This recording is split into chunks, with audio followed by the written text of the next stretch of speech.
Decreto 1171, de 22 de junho de 1994. Aprova o Código de Ética Profissional do Servidor Civil do Poder Executivo Federal. Fica aprovado o Código de Ética Profissional do Servidor Público Civil do Poder Executivo Federal, que com este baixa. Os órgãos e entidades da administração pública federal direta e indireta implementarão, em 60 dias, as providências necessárias à plena vigência do Código de Ética, inclusive mediante a constituição da respectiva Comissão de Ética, integrada por 3 servidores ou empregados titulares de cargo efetivo ou emprego permanente. A constituição da Comissão de Ética será comunicada à Secretaria da Administração Federal da Presidência da República, com a indicação dos respectivos membros titulares e suplentes. Este decreto entra em vigor na data de sua publicação. Código de Ética Profissional do Servidor Público Civil do Poder Executivo Federal. Das regras deontológicas.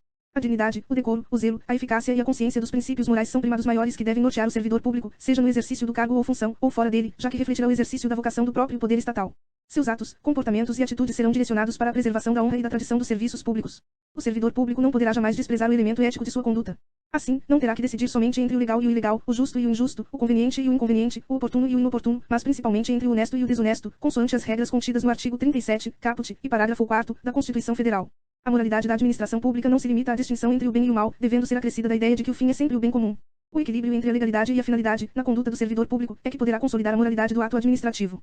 A remuneração do servidor público é custeada pelos tributos pagos direta ou indiretamente por todos, até por ele próprio, e por isso se exige, como contrapartida, que a moralidade administrativa se integre no direito, como elemento indissociável de sua aplicação e de sua finalidade, erigindo-se, como consequência, em fator de legalidade. O trabalho desenvolvido pelo servidor público perante a comunidade deve ser entendido como acréscimo ao seu próprio bem-estar, já que, como cidadão, integrante da sociedade, o êxito desse trabalho pode ser considerado como seu maior patrimônio. A função pública deve ser tida como exercício profissional e, portanto, se integra na vida particular de cada servidor público. Assim, os fatos e atos verificados na conduta do dia a dia em sua vida privada poderão acrescer ou diminuir o seu bom conceito na vida funcional.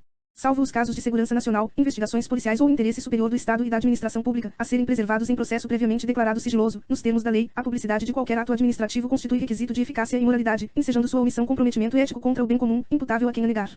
Toda pessoa tem direito à verdade. O servidor não pode omiti-la ou falseá-la, ainda que contrária aos interesses da própria pessoa interessada ou da administração pública. Nenhum Estado pode crescer ou estabilizar-se sob o poder corruptivo do hábito do erro, da opressão ou da mentira, que sempre aniquilam até mesmo a dignidade humana quanto mais a de uma nação. A cortesia, a boa vontade, o cuidado e o tempo dedicados ao serviço público caracterizam o esforço pela disciplina. Tratar mal uma pessoa que paga seus tributos direta ou indiretamente significa causar-lhe dano moral. Da mesma forma, causar dano a qualquer bem pertencente ao patrimônio público, deteriorando-o, por descuido ou má vontade, não constitui apenas uma ofensa ao equipamento e às instalações ou ao Estado, mas a todos os homens de boa vontade que dedicaram sua inteligência, seu tempo, suas esperanças e seus esforços para construí-los. Deixar o servidor público qualquer pessoa à espera de solução que compete ao setor em que exerça suas funções, permitindo a formação de longas filas, ou qualquer outra espécie de atraso na prestação do serviço, não caracteriza apenas atitude contra a ética ou ato de desumanidade, mas principalmente grave dano moral aos usuários dos serviços públicos. O servidor deve prestar toda a sua atenção às ordens legais de seus superiores, velando atentamente por seu cumprimento e, assim, evitando a conduta negligente. Os repetidos erros, o descaso e o acúmulo de desvios tornam-se, às vezes, difíceis de corrigir e caracterizam até mesmo imprudência no desempenho da função pública. Toda ausência injustificada do servidor de seu local de trabalho é fator de desmoralização do serviço público, o que quase sempre conduz à desordem nas relações humanas.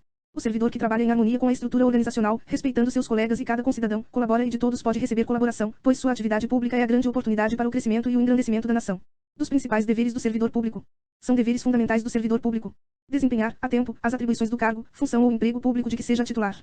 Exercer suas atribuições com rapidez, perfeição e rendimento, pondo fim ou procurando prioritariamente resolver situações procrastinatórias, principalmente diante de filas ou de qualquer outra espécie de atraso na prestação dos serviços pelo setor em que exerça suas atribuições, com o fim de evitar dano moral ao usuário. Ser probo, reto, leal e justo, demonstrando toda a integridade do seu caráter, escolhendo sempre, quando estiver diante de duas opções, a melhor e a mais vantajosa para o bem comum. Jamais retardar qualquer prestação de contas, condição essencial da gestão dos bens, direitos e serviços da coletividade a seu cargo.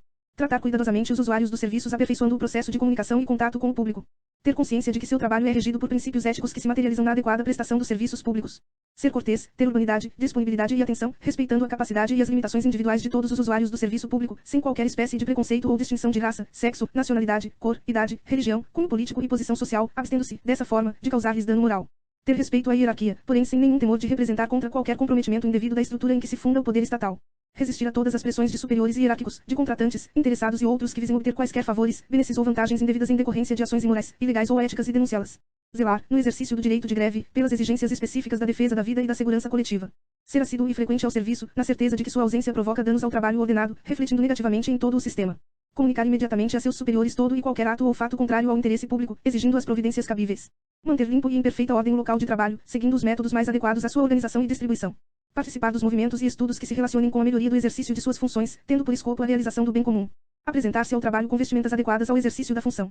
Manter-se atualizado com as instruções, as normas de serviço e a legislação pertinentes ao órgão onde exerce suas funções.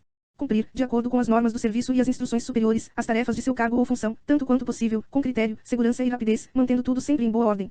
Facilitar a fiscalização de todos os atos ou serviços por quem de direito.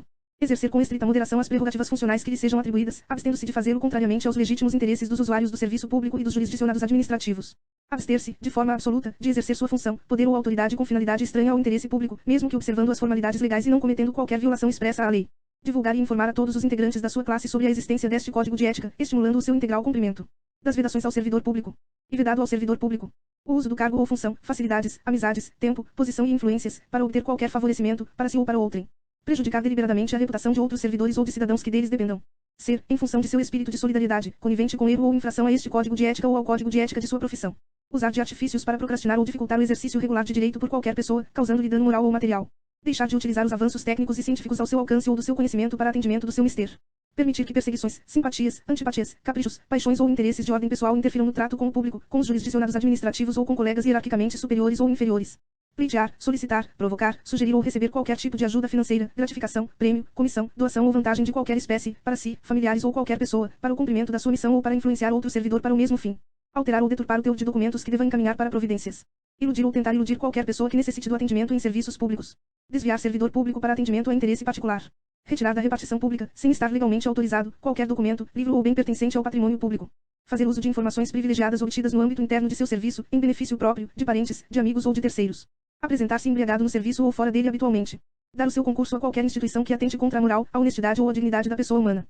Exercer atividade profissional ética ou ligar o seu nome a empreendimentos de cunho duvidoso. Das comissões de ética. Em todos os órgãos e entidades da administração pública federal direta, indireta, autárquica e fundacional, ou em qualquer órgão ou entidade que exerça atribuições delegadas pelo poder público, deverá ser criada uma comissão de ética, encarregada de orientar e aconselhar sobre a ética profissional do servidor, no tratamento com as pessoas e com o patrimônio público, competindo-lhe conhecer concretamente de imputação ou de procedimento susceptível de censura.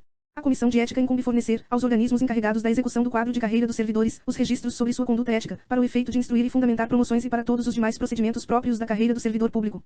A pena aplicável ao servidor público pela comissão de ética é a de censura e sua fundamentação constará do respectivo parecer, assinado por todos os seus integrantes, com ciência do faltoso. Para fins de apuração do comprometimento ético, entende-se por servidor público todo aquele que, por força de lei, contrato ou de qualquer ato jurídico, preste serviços de natureza permanente, temporária ou excepcional, ainda que sem retribuição financeira, desde que ligado direta ou indiretamente a qualquer órgão do poder estatal, como as autarquias, as fundações públicas, as entidades paraestatais, as empresas públicas e as sociedades de economia mista, ou em qualquer setor onde prevaleça o interesse do Estado.